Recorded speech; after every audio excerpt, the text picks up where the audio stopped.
السلام عليكم ورحمة الله وبركاته.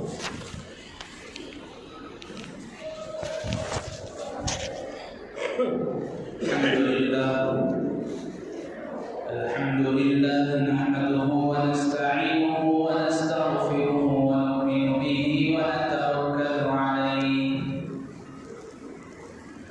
ونعوذ بالله من شرور أنفسنا ومن سيئات أعمالنا من يهده الله فلا مضل له ومن يضلله فلا هادي له ونشهد أن لا إله إلا الله وحده لا شريك له ونشهد أن سيدنا وسندنا وحبيبنا ومولانا محمدا عبده ورسوله. أما بعد فقد قال الله تبارك وتعالى في القرآن المجيد: أعوذ بالله من الشيطان الرجيم. بسم الله الرحمن الرحيم. واتقوا فتنة لا تصيبن الذين ظلموا منكم خاصة واعلموا أن الله شديد العقاب. وقال النبي صلى الله عليه وسلم: اللهم إذا أردت بقوم فتنة فاقبضني إليك غير مفتون. وفي رواية آخر: أشرف النبي صلى الله عليه وسلم على قطب من أقطاب المدينة فقال: هل ترون ما أرى؟ قالوا: لا يا رسول الله. فقال عليه الصلاة والسلام: إني لأرى الفتن تقع خلال بيوتكم كوقع المطر، أو كما قال رسول الله صلى الله عليه وسلم. آمنت بالله صدق الله العلي العظيم وصدق رسوله النبي الكريم، ونحن على ذلك من الشاهدين والشاكرين، والحمد لله رب العالمين. اللهم صل على سيدنا ومولانا محمد في أول كلامنا. اللهم صل على سيدنا ومولانا محمد في أوسط كلامنا. اللهم صل على سيدنا ومولانا محمد في آخر كلامنا. اللهم أيدنا بتأييدك. اللهم أيدنا بتأييدك. اللهم أيدنا بتأييدك يا رب العالمين.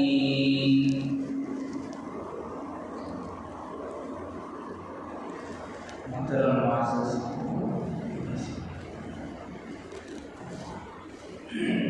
بزرگوں دوستوں، نوجوان بھائیوں، عزیز ساتھی،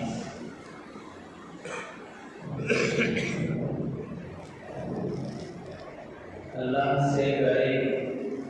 تعلیم، اللہ سے کرے دور تو وہ تعلیم کی فتنہ. کسی شاعر نے کہا ہے: اللہ سے کرے دور تو وہ تعلیم کی فتنہ. اولاد بھی املاک بھی جاگیر بھی فتنہ، اللہ سے کرے دور تو تعلیم بھی فتنہ، اولاد بھی املاک بھی جاگیر بھی فتنہ، ناحق کے لیے اٹھے تو شمشیر بھی فتنہ، شمشیر ہی کیا نعرہ تکبیر بھی فتنہ۔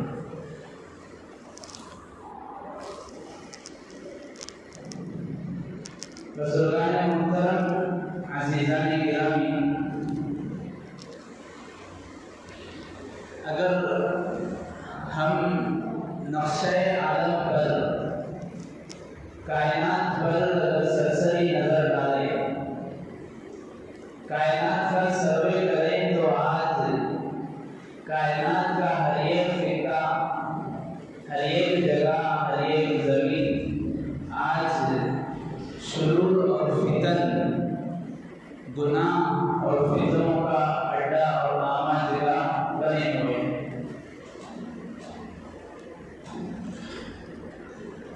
آپ حضرات کو حیرت اور تعجب ہوگا کہ ان فتنے اور شرور سے حرمین شریفین جو کہ عالم اسلام کا مرکز ہے، مکہ المکرمہ، مدینہ طیبہ اور حجاز مقدس، عالم اسلام کا جو مرکز مانا اور سمجھا جاتا ہے، وہ بھی فتنوں سے خالی نہیں ہے۔ اس مقدس اور پاک سرزمین میں بھی آج بلکہ کئی سال پہلے سے فتنے شروع ہو گئے، طرح طرح کے فتنے۔ اس سے زیادہ تعجب ہے اس بات یہ ہے، حیران کرنے والی بات کہ کیسے فتنے اللہ کی مقدس سارے روئے زمین پر اگر کوئی جگہ ہے، کعبۃ اللہ ہے، مکہ المکرمہ ہے، جہاں پر ایک نماز کا ثواب 1,00,000 نماز کے ثواب کے برابر ہے، اس کے بعد روضہ اقدس صلی اللہ علیہ وسلم کی زمین ہے، وہاں پر ایک نماز کا ثواب 50,000 نمازوں کے برابر ہے۔ ایسی سرزمین، ایسے عرب، ایسے حجاز مقدس بھی فتنے اور شرور سے خالی نہیں رہے۔ آج سے کئی سال پہلے جو مغربی تہذیب ہے،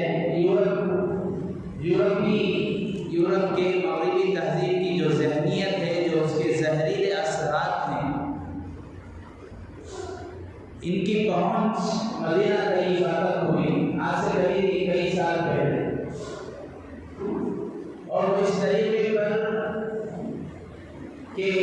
عشاء کی نماز مدینہ منورہ سے لوگ پڑھ کر آتے ہیں، نماز سے فارغ ہو کر روضہ انور صلی اللہ علیہ وسلم کے سامنے جا کر درود و سلام پڑھ کر آپ کے خدمت اقدس میں درود کا نذرانہ پیش کر کے، ہدیہ پیش کر کے اپنے دل کو نورانی صفت اور نورانی کیفیت سے معطر کر کے باہر آتے ہیں، تو باہر جو ہے وہاں پر سینما تھیٹر کا افتتاح ہوتا ہے، اور اس سے بڑی فتنے کی اور تعجب کی اور شرم کی بات یہ کہ وہ بھی جو حجاز مقدس میں جو سینما تھیٹر، ٹیلی ویژن کا جو افتتاح ہوا، وہ بھی ایک امریکی فلم سے افتتاح ہوا۔ لوگ نماز پڑھ کر اپنے دل کو، اپنے آپ کو منور کر کے وہاں سے ثواب کا ذخیرہ لے کر باہر آتے ہیں، اور وہاں آ کر دیکھتے ہیں جو حالات وہاں پر پیدا کیے گئے تھے، بنائے گئے تھے، جو فتنے اور جو شر کھڑے کیے گئے تھے،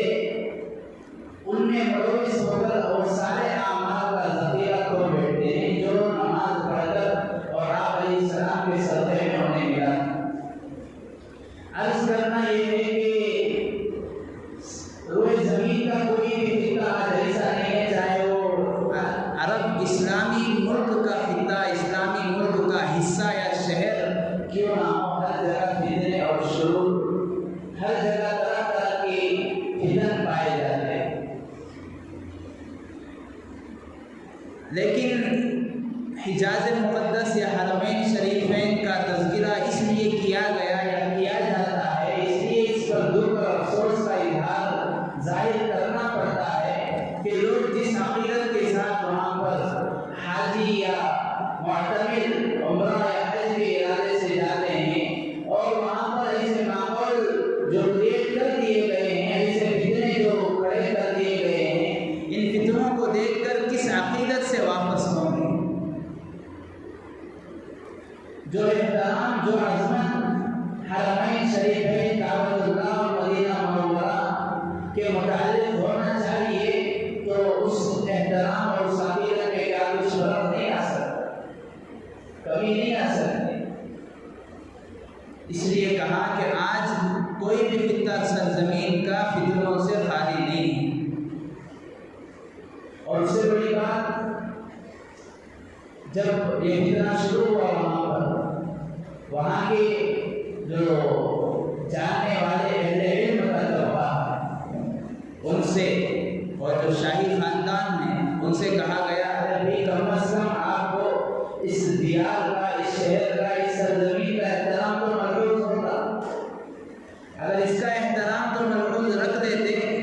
تو آپ کے لیے بہت بہتر ہوتا۔ کہا گیا نہیں، یہ تو سیاسی حکمت ہے، مصلحت ہے، ہم کچھ نہیں کر سکتے۔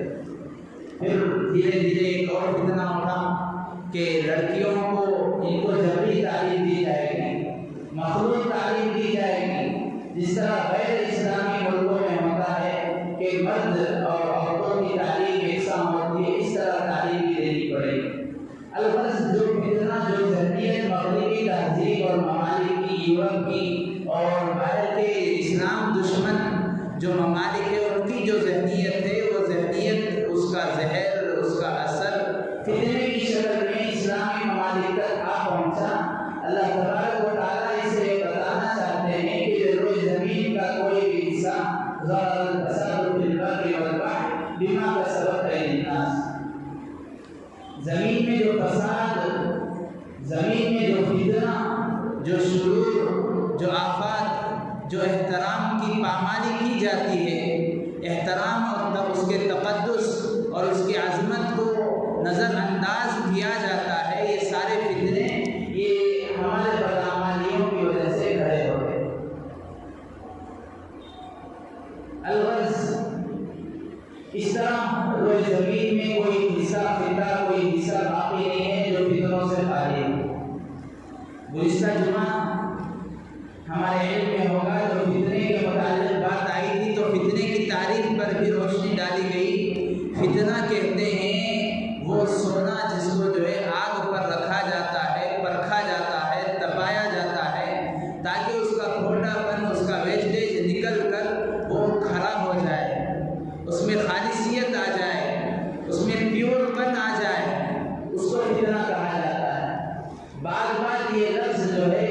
اس معنی میں استعمال ہونے لگا کہ جو بھی چیز، جو بھی ایسی حالت، جو بھی ایسی کیفیت، جو بھی ماحول جس میں بندہ ملوث ہو جاتا ہے، جس میں اس کے ایمان کا یا اعمال کا نقصان ہوتا ہے، وہ ہے فتنہ۔ بزرگان محترم، اس طرح علماء نے فرمایا کہ ہر زمانے میں اس زمانے کے اعتبار سے الگ الگ فتنے، لوگوں کے اعتبار سے الگ الگ فتنے تھے، اور موقع محل ملک کے حساب سے الگ الگ فتنے، قوم کے حساب سے الگ الگ فتنے۔ جیسے حدیث پاک میں اللہ کے نبی علیہ السلام نے ارشاد فرمایا ان لکل قوم فتنۃ وان فتنۃ امتی المال، ہر قوم کے لیے ایک فتنہ، ایک آزمائش، ایک ایسا تھرمامیٹر ہے جس سے پرکھا جاتا ہے، جس سے ناپا جاتا ہے، جس سے اس کی پرکھ ہوتی ہے، اس کی جانچ ہوتی ہے اس امت کی۔ اس طرح ہر قوم اور ہر امت کے لیے ایک الگ الگ چیز فتنہ ہوا کرتی ہے، اور میری امت میں سب سے بڑا اور سب سے خصوصیت کا حامل فتنہ وہ ہے مال۔ اس طرح ایسے علاقے کے اعتبار سے، قوم کے اعتبار سے، ملت کے اعتبار سے، لوگوں کے اعتبار سے الگ الگ فتنے اللہ تعالیٰ نے آزمائش الگ الگ طرح کی ہے۔ ایک ہی آزمائش سے، ایک ہی چیز کے ذریعے سے ساری انسانیت کو اللہ تعالیٰ نے نہیں آزمایا۔ بالکل اسی طرح بنیادی طور پر، خلاصے کے طور پر، اصولی طور پر دو فتنے ہیں، ایک ہے علمی فتنہ، ایک ہے عملی فتنہ۔ علمی فتنہ کسے کہتے ہیں؟ علمی فتنہ جیسے کہ اس سے پہلے گزشتہ جمعوں میں بات آئی کہ ایسے وہ فتنے، وہ آزمائش جن کا اثر، جن کی پہنچ ہمارے عقیدے تک ہوتی ہے، جیسے ایسے لوگ آج جھوٹے دعوے دار بنے بیٹھے ہیں، ایسے مکار فریبی قسم کے، ڈھونگی قسم کے، جو اپنے آپ کو تو قرآن اور حدیث کا ماننے والا، قرآن اور حدیث پر عمل کرنے والا کہتے ہیں، لیکن امت کے ایمان اور اعمال پر ڈاکہ ڈال رہے ہیں، امت کے ایمان اور اعمال سے کھلواڑ کر رہے ہیں، امت کے احساسات اور ان کے ریلیجن، ان کے اعتقادات کو پامال کر رہے ہیں۔ یہ ایک فتنہ ہے، یہ ایک علمی فتنہ ہے، اس کا اثر ہمارے عقیدے اور اعتقاد تک پہنچتا ہے۔ آدمی اس علمی فتنے میں مبتلا ہو جاتا ہے، یعنی جس فتنے کی پہچان اسے بغیر علم کے نہیں ہو سکتی۔ آخر یہ کیا فتنہ ہے تو اس کے چہرے پر داڑھی، ہے تو اس کے چہرے پر ٹوپی، ہے تو اس کا لباس شرعی، ہے تو وہ نماز پڑھنے والا ہے، ایک مسلمان کے حلیے میں ہے، تو مسلمان کے ایک لباس میں دکھ رہا ہے، نظر آ رہا ہے، لیکن اس کا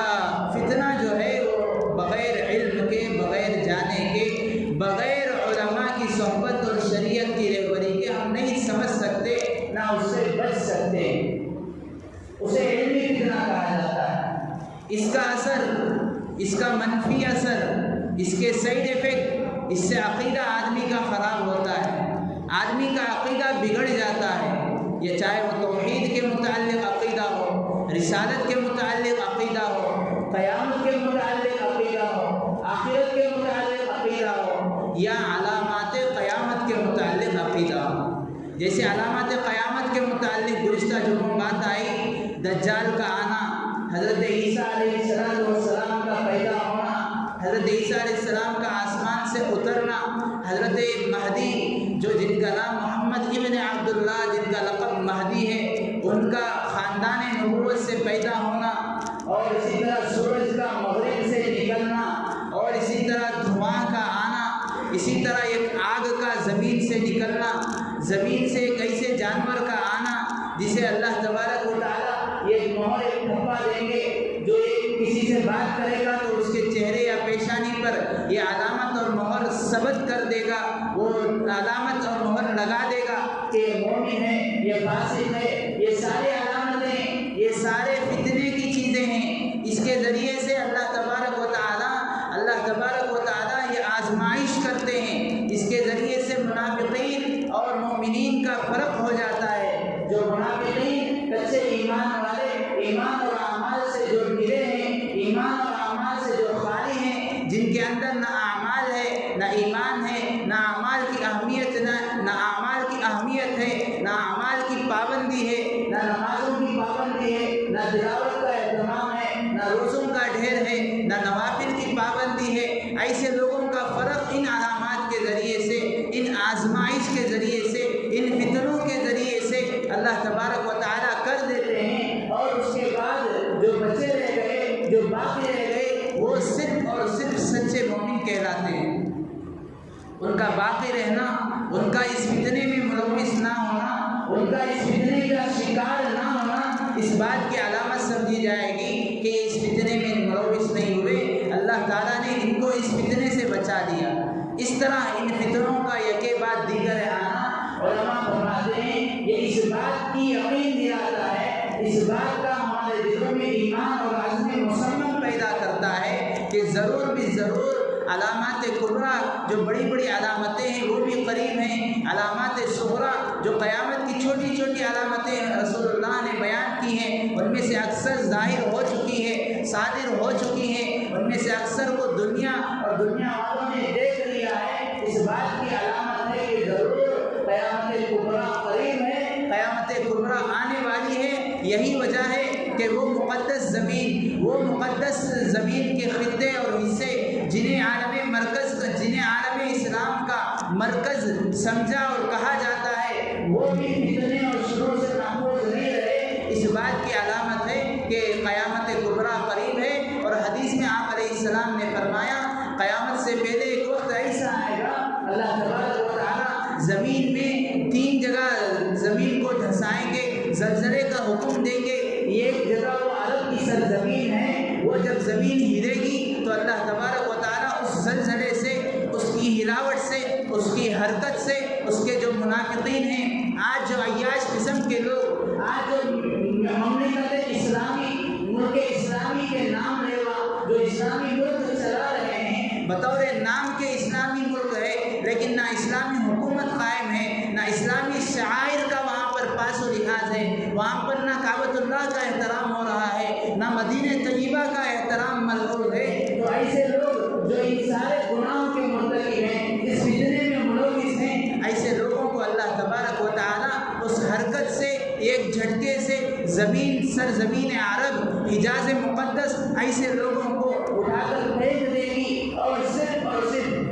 روئے زمین عرب میں، حجاز مقدس میں صرف سچے پکے ایمان والے رہ جائیں گے، اور قیامت ساری دنیا پر قائم ہوگی، زلزلہ ساری دنیا پر آئے گا، آگ لوگوں کو بھگاتے ہوئی یہ حشر کے میدان، میدان شام کی طرف، شام کا جو میدان ہے، عرفات کا جو میدان ہے، مزدلفہ کا جو میدان ہے، وہاں پر لوگوں کو ہانکتے ہوئے ایک آگ بھگاتے ہوئے لے جائے گی۔ اور اسی طرح جب دجال آئے گا تو وہ سارے علاقوں میں سفر کرے گا، سارے علاقے کے مسلمانوں پر حملہ کرے گا، انہیں بہکائے گا، انہیں گمراہ کرے گا، ان کے ایمان اور اعمال سے کھیلے گا، ان کی توحید و رسالت کو بگاڑے گا، کبھی الوہیت کا دعویٰ کرے گا، کبھی رسالت کا دعویٰ کرے گا، کبھی بارش برسائے گا، کبھی بارش بند کر دے گا، کبھی زمین سے خزانہ اگلوائے گا، کبھی خزانہ بند کر دے گا، لوگوں پر دانے دانے کو ترسائے گا۔ ایسے حالات سارے عالم میں وہ کرے گا، لیکن اللہ تبارک و تعالیٰ عرب کی سرزمین کو حکم دے کر وہاں کے منافق، وہاں کے عیاش،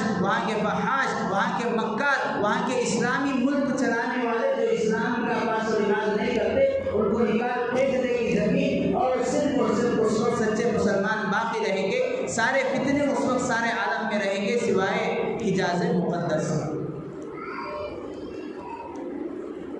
عزیزان محترم، یہ علمی فتنہ ہے جس کی پہچان شریعت کی رہبری، قرآن اور حدیث کو جانے بغیر نہ اس کی پہچان ہو سکتی ہے، نہ اس کو ہم سمجھ سکتے ہیں، نہ اس سے اپنی حفاظت کر سکتے ہیں۔ علماء نے فرمایا ہمارے اس دور کے جو فتنے ہیں، اللہ کی طرف سے جو آزمائشیں ہیں، اللہ تبارک و تعالیٰ جو ہمیں پرکھنا چاہتے ہیں، ان میں سے ایک ہے بنیادی اور رسولی طور پر فتنہ، علمی فتنہ ہے، اور دوسرا ہے عملی فتنہ، جسے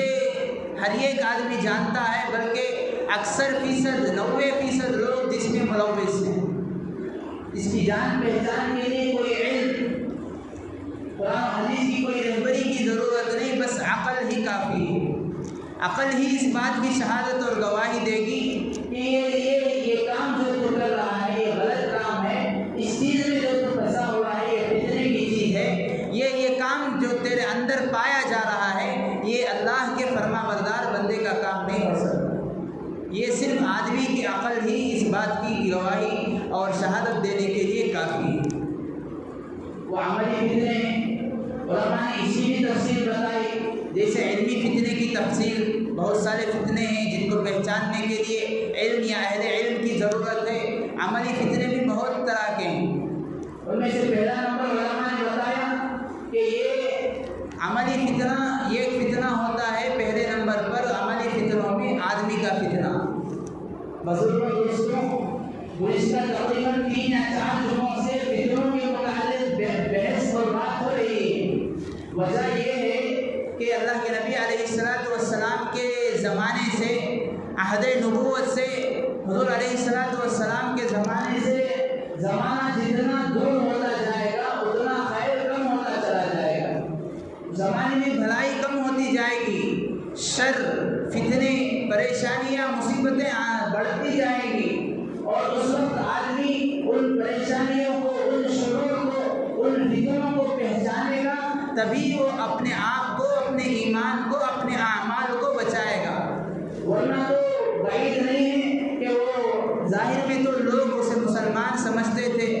بعید نہیں ہے، ظاہر میں تو وہ مسلمانوں کی فہرست میں اس کا نام آتا تھا۔ یہ کوئی دور کی بات نہیں ہے کہ لوگوں کے مسلمانوں کے درمیان وہ اٹھتا بیٹھتا تھا، لیکن جب اس کی وفات ہوگی، جب اسے دفنایا جائے گا تو منکر نکیر فرشتوں کی فہرست میں، کافرین اور اللہ کے نافرمان لوگوں کی فہرست میں اس کا شمار نہ ہو جائے۔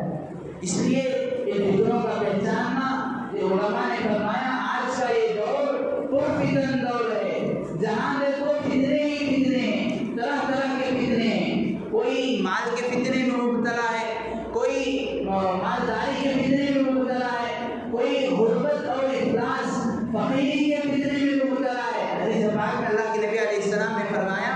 کہ یہ نہیں کہ صرف آدمی کو مال مل گیا تو یہ فتنہ ہے، اس کے اللہ تعالیٰ اس کی آزمائش کر رہے ہیں، بلکہ کبھی کبھار اللہ تبارک و تعالیٰ کسی کو فقیر دے کر، تنگ دستی دے کر، محتاج بھی دے کر بھی اللہ تبارک و تعالیٰ کسی کو آزمائش کرتے ہیں۔ یہ دیکھنا چاہتے ہیں کہ اگر اس کے ہاتھ میں کچھ بھی نہیں ہے، اس کے ہاتھ میں اسباب نہیں ہے، اس کے ہاتھ میں وہ چیزیں نہیں ہیں جس کے ذریعے سے وہ اپنی خواہش پوری کر سکے، اپنی مرادوں کو پوری کر سکے اور اپنے شہوات کو پوری کر سکے، لیکن دیکھیں اس کے باوجود یہ کیا کرتا ہے، اس کے باوجود اس کا ایمان باقی رہتا ہے، اس کے باوجود اس کا فخر اسے کفر تک نہیں لے جاتا۔ اس بات کو اللہ تبارک و تعالیٰ دیکھنا چاہتے ہیں۔ کاد الفقر ان یکون کفرا، حدیث پاک میں آپ علیہ السلام نے فرمایا فقیری، تنگ دستی، محتاجی، غریبی اور ضرورت مند بنا کر اللہ تبارک و تعالیٰ دیکھنا چاہتے ہیں کہ کہیں اس کی ضرورت اسے کفر تک نہیں لے جا رہی،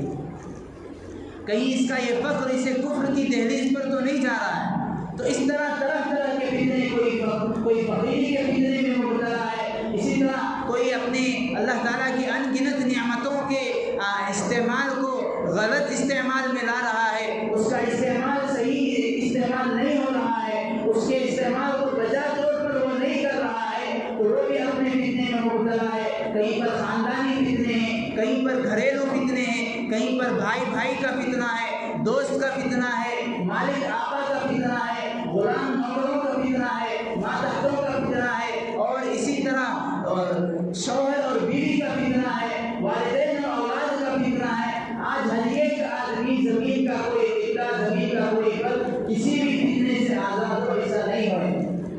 ہر ایک شخص کسی نہ کسی فتنے میں مبتلا ہے۔ فتنے کا مقصد یہ ہے کہ وہ جیسا کام کرنا چاہیے تھا، جو نعمت اسے مل رہی ہے، اس حال کا جو تقاضا تھا وہ اس کو پورا نہیں کر رہا ہے، تو گویا کہ فتنے میں مبتلا ہے۔ الغرض عملی فتنے جن میں آج ہر ایک مبتلا ہے، ان میں پہلا فتنہ ہے آدمی کا فتنہ، سنگل پرسن، فرد کا فتنہ۔ یہ فتنہ اس کے حد تک محدود رہتا ہے، ایک آدمی کے حد تک، اس کے احوال بگڑ جاتے ہیں، عبادات میں اسے لذت نہیں آتی، اللہ سے دعا کرنے میں اسے حلاوت محسوس نہیں آتی، نماز میں کھڑا ہے 4 رکعت میں 4 دکان 4 مکان کا حساب کر رہا ہے، نماز میں کھڑا ہے پتہ نہیں اسے ایسے ایسے خیالات آتے ہیں، ایسے ایسے وسوسے آتے ہیں۔ بہت سارے لوگوں کو یہ شکایت ہوتی ہے، بہت سارے لوگوں نے آ کر یہ مسائل معلوم کیے کہ حضرت ہم نماز میں کرتے ہیں تو شیطان طرح طرح کے وسوسے ڈالتا ہے، شیطان طرح طرح کے ہمارے اندر خواہشیں ایسی پیدا کرتا ہے جو جب ہم نماز کے علاوہ کی حالت میں، نماز کے باہر کی حالت میں ہوتے ہیں، ایسے خیالات ہمیں نہیں آتے، ہم گھر میں ہوتے ہیں ایسے خیالات نہیں آتے، ہم بیوی بچوں کے ساتھ ہیں، اپنے دکانداری میں ہیں، دنیا میں لگے ہوئے ہیں، تو ہم خالی ذہن ہوتے ہیں، ذہن خالی رہتا ہے، لیکن مسجد آتے ہیں، اللہ کے سامنے ہاتھ باندھ کر کھڑے ہوتے ہیں، تو اب ہمیں خیالات آتے ہیں، وسوسے آتے ہیں۔ یہ ہے آدمی کا فتنہ، یہ ہے شیطان کی طرف سے آدمی کو فتنے میں مبتلا کرنے کی سازش۔ اب اللہ تبارک و تعالیٰ یہ دیکھنا چاہتے ہیں اسے جو شیطان وسوسے ڈال رہا ہے، وہ اس وسوسے پر اس کا ریاکشن کیا ہوگا، اس کا ارادہ کیا ہوگا، اس کی امید کیا ہوگی، اس کے عزائم کیا ہوں گے، وہ شیطان کے وسوسوں پر عمل کرنا چاہتا ہے یا نہیں، یا ان کی طرف توجہ اور التفات نہیں کرتا، ان کو نظر انداز کر دیتا ہے، ان کو پس پشت ڈال دیتا ہے، اور یہ سوچتا ہے مجھے کچھ سمجھ نہیں آ رہا ہے، مجھے کچھ وسوسہ نہیں آ رہا ہے، میں تو بس اللہ کے سامنے کھڑا ہوں اور مجھے اس طرح نماز پڑھنی ہے، مجھے اس طرح عبادت کرنی ہے جس طرح رسول اللہ نے فرمایا تھا ان تعبد اللہ کأنک تراہ، نماز اس طرح پڑھو کہ تم اللہ کو دیکھ رہے ہو۔ میری یہ حالت نہیں ہو سکتی، میرا ایمان اتنا مضبوط نہیں ہے، میرا ایمان اتنا پختہ نہیں ہے، میرا ایمان اتنے لیول تک، اتنے اونچے مرتبے تک نہیں پہنچا ہے، تو کم از کم مجھے یہ استحضار ہے میں اللہ کے سامنے کھڑا ہوں تو اللہ مجھے دیکھ رہا ہے۔ بزرگان محترم، یہ ہے آدمی کا فتنہ کہ آدمی کو عبادات میں نہ حلاوت محسوس ہو، نہ اللہ سے مناجات گفتگو کرنے میں نہ اسے لذت محسوس ہو۔ آدمی کا فتنہ یہ ہے۔ دوسرا فتنہ ہے آدمی کے بعد گھریلو فتنہ، دوسرا درجہ جو عملی فتنے ہیں جن میں آج ہر ایک مبتلا ہے۔ تو کوئی اس طرح ایک پر ایک سنگل فردی فتنے میں مبتلا ہے، اس طرح اس کے احوال بگڑ گئے ہیں، عباداتوں میں لذت نہیں ہے، نہ روزے کا شوق ہے، نہ تلاوت کا شوق ہے، نہ تسبیحات کو جی چاہتا ہے، نہ اللہ کے سامنے فرائض ادا کر دیا تو سنتوں میں اس کا دل لگتا ہے، نہ نوافل پڑھنے کو اس کا جی چاہتا ہے۔ یہ آدمی کا فتنہ اگر اس میں کوئی مبتلا نہیں ہے تو گھریلو فتنے میں مبتلا ہے۔ دوسرا درجہ گھریلو فتنہ، گھر کا نظام، گھر کا ماحول، اولاد کی تربیت، بیوی بچوں کی دینداری اور ان کے متعلق ان کی فکر، آج اس میں تو تقریباً بلا شک و شبہ اللہ معاف فرمائے 90% مسلمان مبتلا ہیں۔ جہاں بھی دیکھو، ہم مسجد آتے ہیں، ہم کو لوگ نمازی کہتے ہیں، مسجد آتے ہیں لوگ انگلی اٹھا کر کہتے ہیں یہ دیکھو یہ جو ہے مسجد کا ستون ہے، یہ دیکھو یہ مسجد کا پلر ہے، یہ دیکھو ہمیشہ مسجد میں رہتا ہے۔ اب اس کے گھر کی تحقیق کی جائے، اس کے گھر کے احوال معلوم کیے جائیں تو بالکل صفر، نہ بیوی بچوں کی فکر ہے، نہ گھر کے ماحول کی فکر ہے، نہ گھر کے افراد کی فکر ہے۔ تو یہ گویا کہ گھریلو فتنے میں مبتلا ہو گیا، یہ عملی فتنے کے دوسرے قسم کے تحت میں آ گیا۔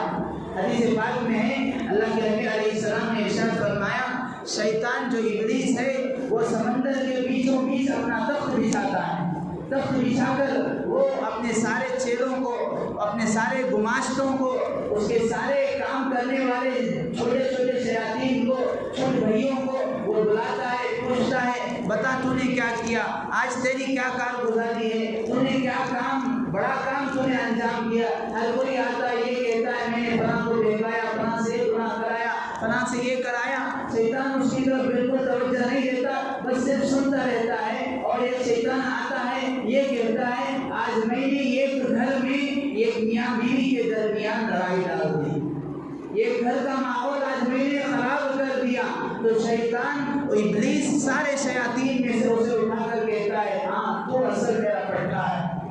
تو اصل کام کرنے والا ہے، تیرا کام اصل ہے۔ اسی لیے علماء نے فرمایا کہ آج کے وقت میں یہ بہت ضروری ہے کہ ہم اپنے ماحول کے ساتھ ساتھ، اپنی عبادت کے ساتھ ساتھ، اپنی دینداری کے ساتھ ساتھ، اپنی نماز کے ساتھ ساتھ، اپنے روزوں کے ساتھ ساتھ، اپنی تلاوت کے ساتھ ساتھ، اپنے ذکر و اذکار اور تسبیحات کے ساتھ ساتھ، اپنے بیوی، اپنے بچے، اپنے گھر والے، اپنی ماں، اپنی بہن کی فکر کریں۔ اگر ہم فرض پڑھ رہے ہیں تو کم از کم ان کو مسجد والا ماحول قائم کرائیں۔ علماء نے فرمایا کہ اسی لیے آج کے دور میں یہ ضروری ہے کہ ہم گھر میں ایک جگہ اس طرح متعین کر لیں، گھر میں ایک حصہ اس طرح متعین کر لیں کہ اس حصے کو مسجد کا نام دے دیں، جو پاک حصہ ہوتا ہے، گھر کا وہ حصہ جو عموماً پاک صاف رہتا ہے، جہاں پر گندگی، جہاں پر غلاظت نہیں ہو سکتی، روم کا حصہ ہو یا ہال کا حصہ ہو، بہتر ہے جتنے اندر کا حصہ ہو، صحن کا حصہ ہوتا ہے، روم کا حصہ ہوتا ہے، اسے مسجد کا نام دے دیں۔ مسجد کے نام دینے سے برکت یہ ہوگی جس طرح ایک زمین خریدی جاتی ہے، وہاں پر مسجد بنائی جاتی ہے، تو قیامت تک، قیامت کی صبح تک مسجد میں کم از کم ایک آدمی تو نماز پڑھنے والا ملے گا۔ اللہ تعالیٰ اسی طرح اس کے مسجد کا نام دینے کی برکت سے گھر میں نماز کا ماحول، دینداری کا ماحول قائم کرے۔ جو بھی گھر میں بڑے افراد ہیں، بڑی خواتین ہیں، ہم ان کے نام پر یا اپنے صحابیات کے نام پر، تابعیات کے نام پر ہم نے اپنے گھر کو مسجد عائشہ، بھائی ہمارے گھر میں مسجد خواتین کی مسجد عائشہ، تمہارے گھر میں مسجد فاطمہ، تمہارے گھر میں مسجد خدیجہ،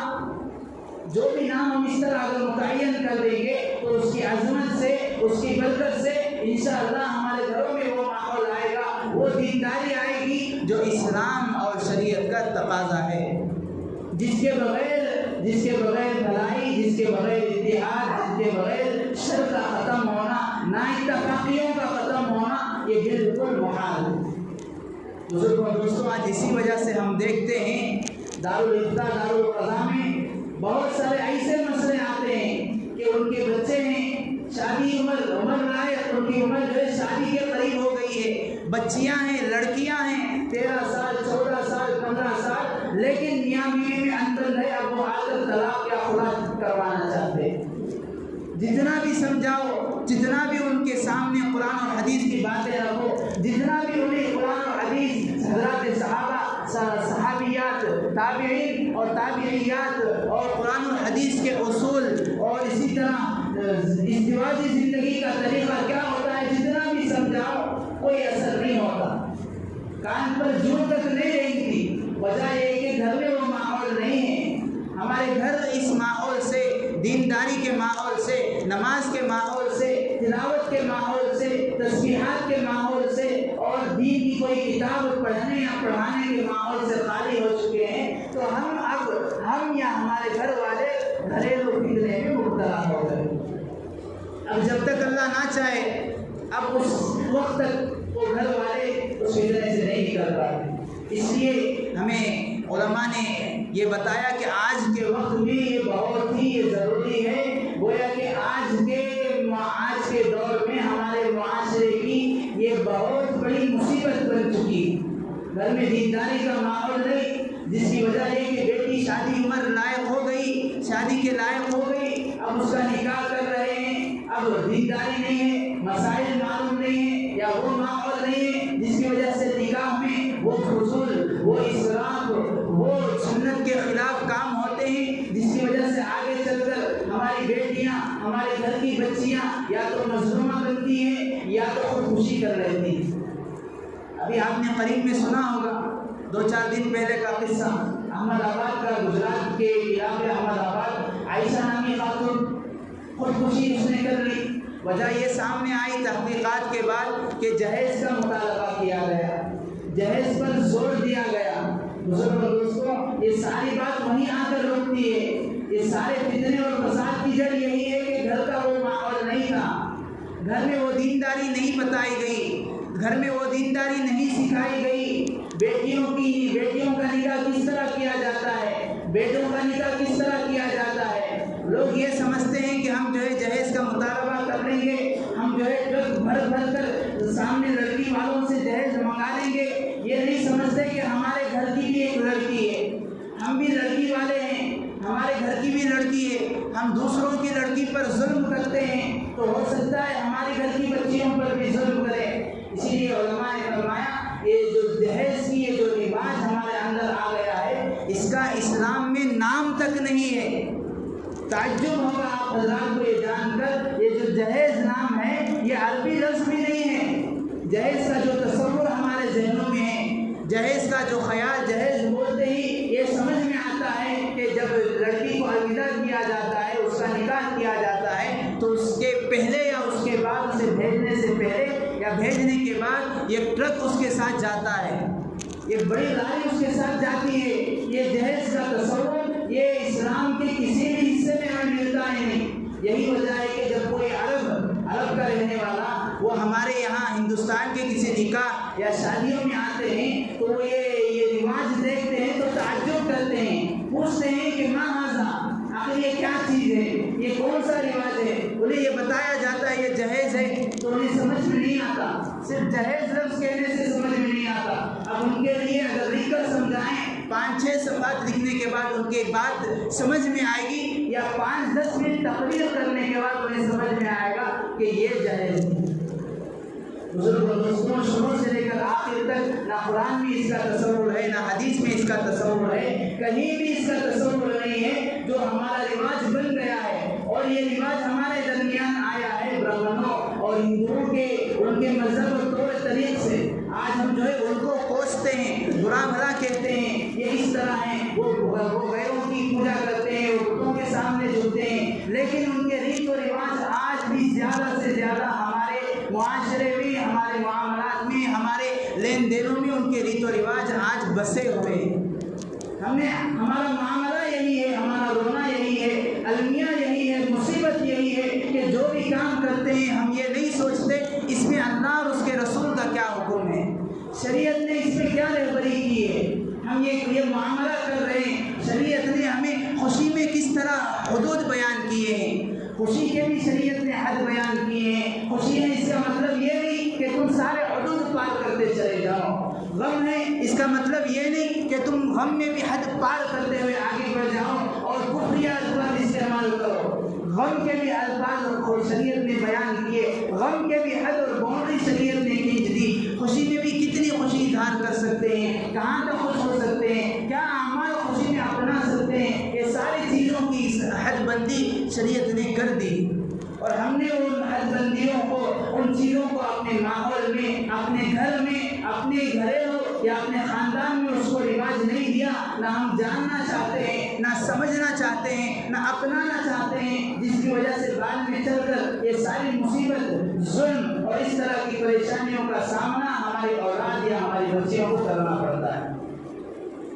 بزرگوں دوستوں، اس لیے آج بہت سارے لوگ، 99% لوگ گھریلو فتنہ، خاندانی فتنے میں مبتلا ہے۔ ہمارا جو بھی عمل ہے، جب شریعت نے ہمیں استنجا کرنے کا طریقہ، استنجا میں چھوٹا استنجا، پیشاب یا پاخانہ، اس سے فراغت کے بعد کس طرح پاکی حاصل کی جاتی ہے، کس طرح پاکی حاصل کرنا سنت ہے، جب یہاں تک شریعت نے ہمیں بتا دیا تو ضرور بھی ضرور ہر موقع پر، ہر موڑ پر شریعت نے رہبری کی ہے، اور ایسی رہبری کی ہے نہ جس میں کسی سامنے والے فریق پر ظلم ہو سکتا ہے، نہ دولہے والوں پر ظلم ہوگا، نہ دلہن والوں پر ظلم ہوگا، نہ ان کے حقوق میں کمی آئے گی، نہ ان کے حقوق میں کمی آئے گی، ان کا بھی نفع دیکھا جائے گا، ان کا بھی نفع دیکھا جائے گا، ان کو بھی نقصان سے بچانے کی فکر کی گئی ہے اور ان کو بھی نقصان سے بچانے کی فکر کی گئی۔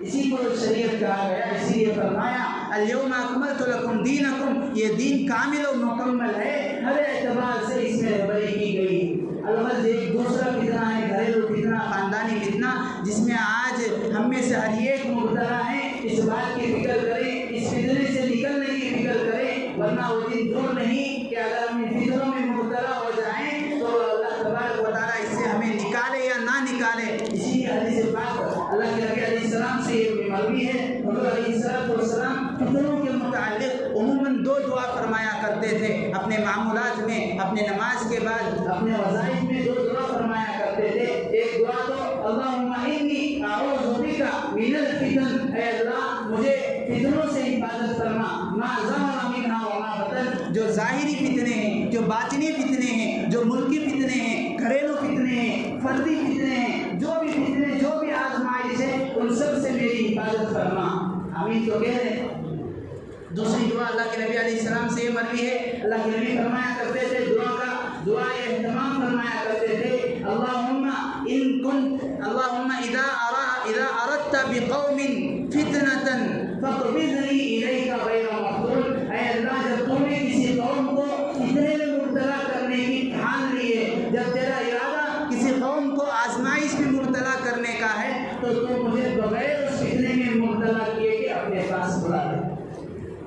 کتنی جامع بہترین دعا ہے۔ اسی لیے علماء نے فرمایا وہ ایک زمانہ تھا، اللہ تبارک و تعالیٰ عہد نبوت، اللہ کے نبی کا زمانہ یا اس کے قریب کا زمانہ، صحابہ کا زمانہ یا اس کے بعد کا تابعین کا زمانہ یا اس کے بعد کا تبع تابعین کا زمانہ، جسے خیر القرون بہترین زمانہ کہا جاتا ہے۔ لیکن زمانہ جیسے جیسے آگے بڑھا، فتنے بڑھتے گئے۔ اب فتنے سے بچنے، ایک طریقہ تو یہ ہے فتنوں سے بچنے کا کہ فتنے آنے سے پہلے آدمی اللہ کو پیارا ہو جائے۔ کوئی بھی فتنے میں مبتلا ہونے سے پہلے اللہ تعالیٰ اسے اپنے پاس بلا لے۔ یہ طریقہ تو ممکن نہیں ہے، اس لیے کہ آج جہاں بھی دیکھو فتنہ ہے، ہر اعتبار سے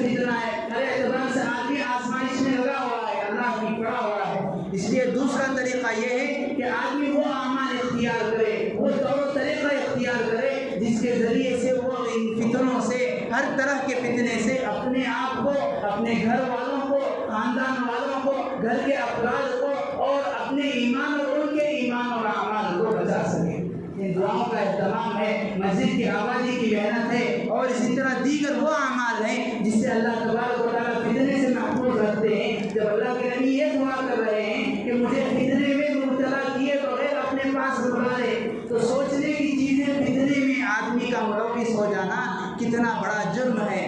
کتنی بڑی گمراہی کی چیز ہے، کتنی بڑی سنگین چیز ہے کہ اللہ کے نبی اس سے پناہ چاہ رہے ہیں۔ وہ ہستی جو گناہوں سے معصوم ہے، وہ ہستی جس سے کبھی کوئی غلطی نہیں ہو سکتی، جس کے اگلے پچھلے گناہوں کا اعلان قرآن کرتا ہے، وہ ہستی جب دعا مانگ رہی ہے، اللہ کی پناہ چاہ رہی ہے، تو اسے ہم اندازہ لگا سکتے ہیں تو ہم کیا چیز ہیں، میرا اور آپ کا شمار کہاں ہوگا۔ اس لیے ہم بھی ان دعاؤں کا، سنتوں کا، ان اعمال کی پابندی کا عزم کریں، ارادہ لے کر آج یہاں سے اٹھے کہ ہم بھی جہاں تک ہو سکے اپنے آپ کو اور اپنے گھر والوں کو، خاندان والوں کو ان فتنوں سے اور اپنے ایمان اور اعمال کو بچائیں گے انشاءاللہ۔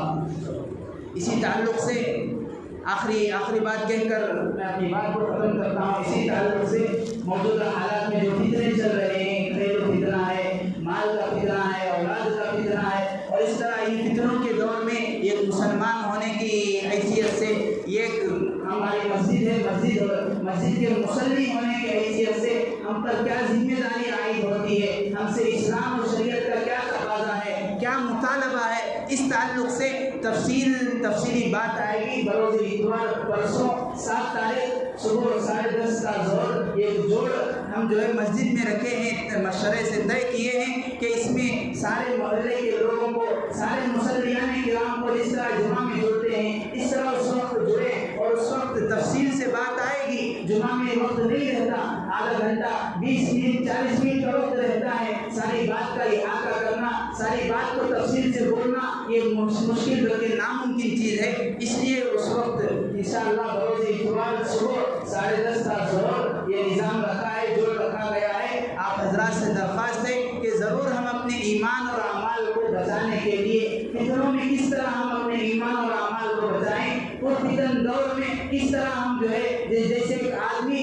کانٹے دار راستے پر چلتا ہے تو کس طرح اپنے آپ کو، اپنے دامن کو، اپنے کپڑوں کو بچا کر چلتا ہے، کہیں اس کے کپڑے نہ پھٹے، کہیں اسے داغ نہ آئے، کہیں کانٹے اسے نہ چبھے، اس طرح آج کے دور میں ہمیں ایمان کو بچا کر چلنا ہے، اعمال کو بچا کر چلنا ہے۔ اور اس عنوان پر بات کرنے کے لیے مہمان خصوصی ہمارے شہر بنگلور کے مشہور و معروف شخصیت حضرت مولانا مفتی وقاری نظام الدین صاحب دعوت برکاتہم، جو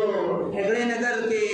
جامعہ مرکز العلوم جو مدرسہ ہے وہاں کے مفتی بھی ہیں، محتمم بھی ہیں۔ اللہ تبارک و تعالیٰ نے آپ کو بہت ساری حکمت، بصیرت، علم، فراست سے نوازا ہے۔ حضرت کو بھی بطور مہمان خصوصی کے بلایا گیا ہے، بات آئے گی، تفصیلی بات ہوگی۔ ہم جو ہے مہینہ بھر، سال بھر دنیا کے لیے محنت کرتے ہیں، اور ہم یہ سمجھتے ہیں ہم نے جمعہ کا آدھا گھنٹہ قربان کر دیا، ہم نے جمعہ کی نماز پڑھ لی، جو باتیں سنی، گویا کہ ہم نے ایک بڑا تیر مار لیا۔ یہ کوئی آج کے پرفتن دور میں ہمارا یہ آدھا گھنٹہ کوئی معنی نہیں رکھتا، کوئی حیثیت نہیں ہے۔ جتنا زیادہ ہم وقت لگائیں گے، جتنا زیادہ ہم اپنے آپ کے لیے وقت لگائیں گے، اپنے آپ کے لیے مفید ہوگا، اپنے ایمان کے لیے مفید ہوگا، اور پرفتن دور میں ہمارے خود کو اور خود کے ماحول کو، گھر کو بچانا آسان ہوگا۔ اس لیے اتوار کے دن سارے ساتھی جوڑنے کی فکر کریں گے بھائی۔ اللہ تبارک و تعالیٰ ہم سب کو قبول کرے۔ اللہ تبارک و تعالیٰ سارے فتنوں سے امت کے ایمان اعمال کی حفاظت فرمائے۔